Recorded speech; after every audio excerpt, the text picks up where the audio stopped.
Sorry. Corresponding to each pair of complex conjugate zeros will multiply. However, if there is a complex zero, then its complex conjugate must also be a zero.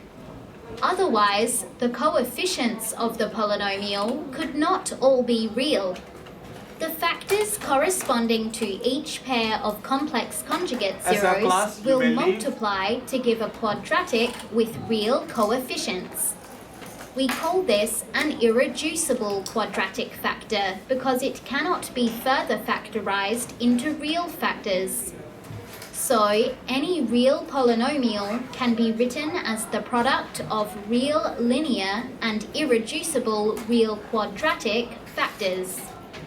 Finally, since a complex zero must be accompanied by its complex conjugate, if a real polynomial has odd degree, then we know at least one of its zeros must be real.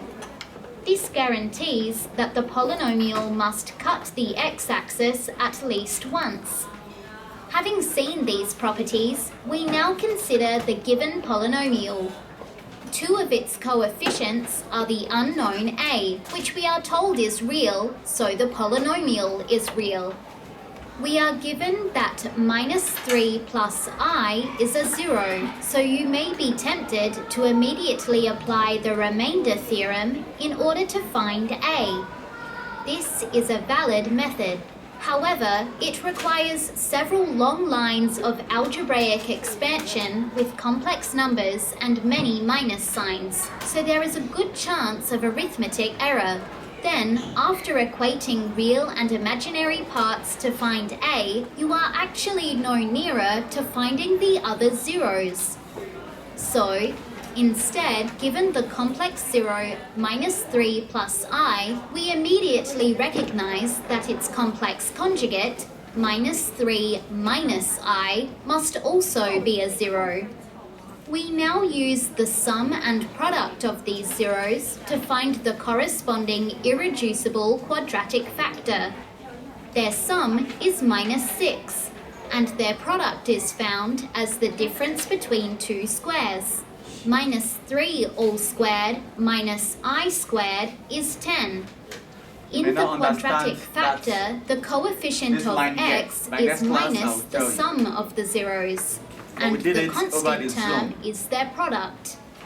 So, we have a quadratic factor, and since the polynomial is cubic, there must be one more linear factor.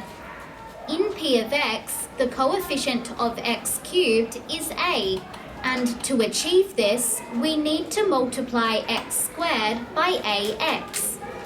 The constant term is minus 30, and to achieve this, we need to multiply 10 by minus 3.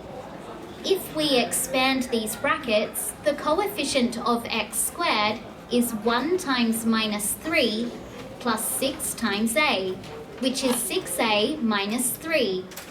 The coefficient of x is 6 times minus 3 plus 10 times a, which is 10a minus 18.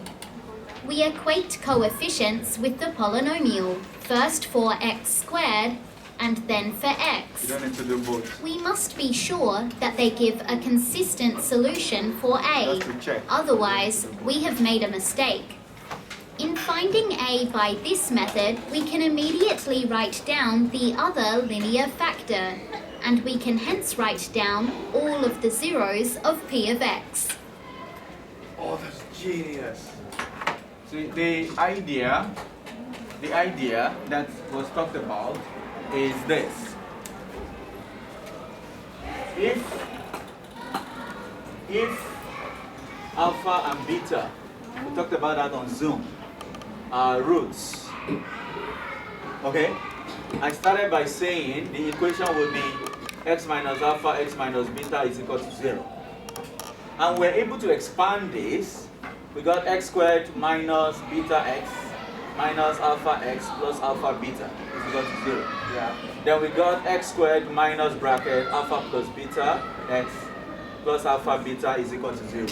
Which means the equation is simply x squared minus sum of the roots into bracket x plus product of the roots is equal to 0. We did this over Zoom. That's what was used there. So you don't have to go through all this.